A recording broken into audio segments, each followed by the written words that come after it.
What opportunities do you envision the school district having over the next few years that will make DVISD an even better school district?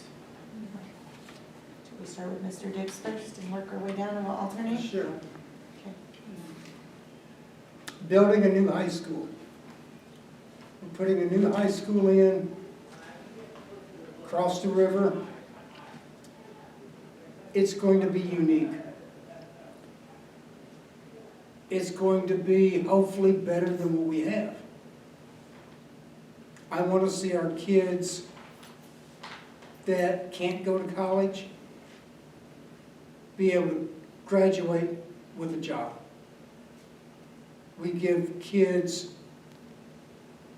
the golden opportunity with over, right now, 1,100 different certifications they can get. Our CTE program is ranked up there throughout the state. We've got people coming in to see our programs. It's amazing what we can get and push our kids to do. The teachers help us. The teachers enforce or force the kids to hang in there, to learn. They're the backbone. They're the backbone of our district right there, along with the parents. The parents are glad that we have a CTE program.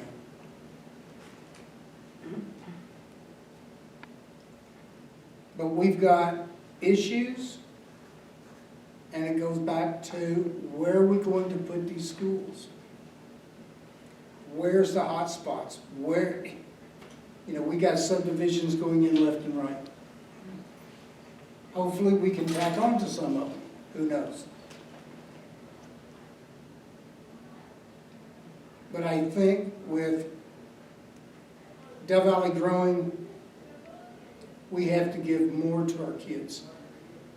We have to offer more to our kids. No matter what we can go out and get, we need to think of our kids first. Thank you. I actually went out and knocked doors for the past month or so. I've talked to a lot of parents, a lot of people that didn't actually have children in the system. The one that have children, school-age children, I would say the majority of them that I spoke with don't have their children in Del Valley School District.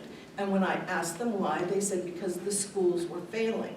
Now, I don't have a child in the district, and I couldn't tell you what the conditions are, but I can tell you that the parents were vehement that they wouldn't put their children in the system. So what's going on here, and it's going to cause a problem, is there's a movement afoot, and it's not just in Texas, it's all across the nation, to have tax money follow the children. Now, when they pull their children out of Del Valley and send them to private or charter school, your district is going to lose money. And that is going to hurt. You won't be able to do the projects that you're planning. So you need to improve the academic performance in order to keep the kids in the schools, to keep the parents happy. So that, I would say, would be number one on my bucket list as far as up-and-coming problems that the district is facing. Also, another thing, everybody knows the economy is kind of tanking, so interest rates are rising and costs are going up. So anything that's been planned, bond issues, everything's going to cost more. So budgeting is something else that's going to have to be on, pretty high on the agenda. That's all I've got for now. Can you repeat the question? Yes. What opportunities do you envision the school district having over the next few years that will make DVISD an even better school district? Well, I totally agree with what Charlie said. Of course, we're on the same team. One of the things that I see that I think is really amazing and hopefully help us retain and hire more teachers is this district-sponsored teacher certification program that we have. Right? We're growing our own. We're offering teacher certifications for them to pursue their teacher certificate to some of our staff members Okay, we have stipends for student teachers who sign on with Del Valle ISD. So I'm hoping, we're doing what we can to try and recruit more teachers and retain them. I think we do very well because we do have a very well,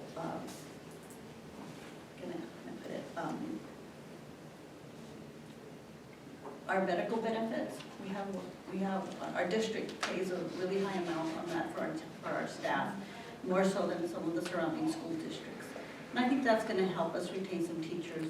Again, our growth and buying land, building our new school is gonna be amazing because we're bursting at the seams at the high school. And, our graduation rates have really increased in the last 5 years. 17-18, we were at 94.2 for Del Valle High School, 92.4 for Del Valle ISD. 21-22, 98.1, and Del Valle ISD is 96.2. I think we need to commend our students for how well they're doing. I don't think they're doing bad. I think they're doing wonderful. I believe in them. We all believe in them. Our teachers believe in them.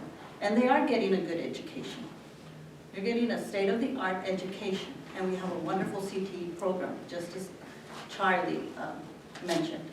We have wonderful internships for them. We have partners with these companies. And we're offering a myriad of opportunities for our students. Thank you. Well, it's been a tough few years for public schools. And I think about the fact that, my daughter, she just joined this year. In part, we kept her out last year and kept her at the child care facility that she was at for kindergarten because of Governor Abbott's pulling back on the mask mandates. And at that time, vaccines weren't available, and so she couldn't get in there. And, we were really worried about her being able to catch up in reading after missing kindergarten, such an important year. And man, I'll tell you what, in about a month, she's reading books to me out loud, and it's just been so amazing and so great and so precious. And I think that context is really important because I think one of the biggest opportunities that the district has right now is to be a cheerleader for itself. I think people won't enroll in the schools if you run around saying that they're failing schools. One of the most interesting things to me in our neighborhood is seeing the little Facebook chatter when people are thinking about where they're going to put their kids in schools. And tell me, does anybody have any experience in that neighborhood school? I want to know about this neighborhood school. And parents who send their kids to that neighborhood school start sharing their experiences. You can't beat marketing like that. And you know what? That is a huge part of why a bunch of parents that I know personally enrolled their kids in the neighborhood school.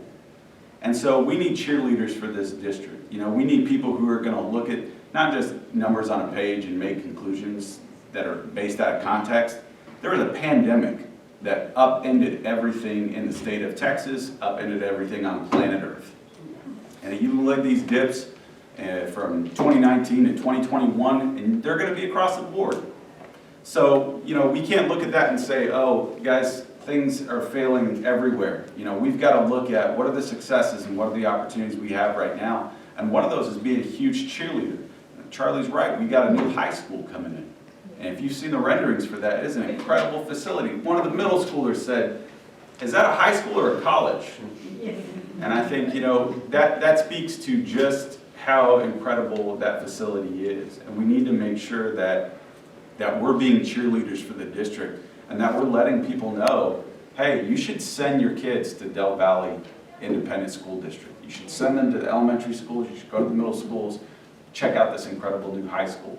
That is a huge opportunity for us because the more kids that come to this district, that means the more resources and revenues we have to accomplish the kinds of things that show up in the data that we say is a problem, right? Whether that's teacher pay or whether that's academic performance. So I think that's a huge opportunity for us in the years ahead. Next question.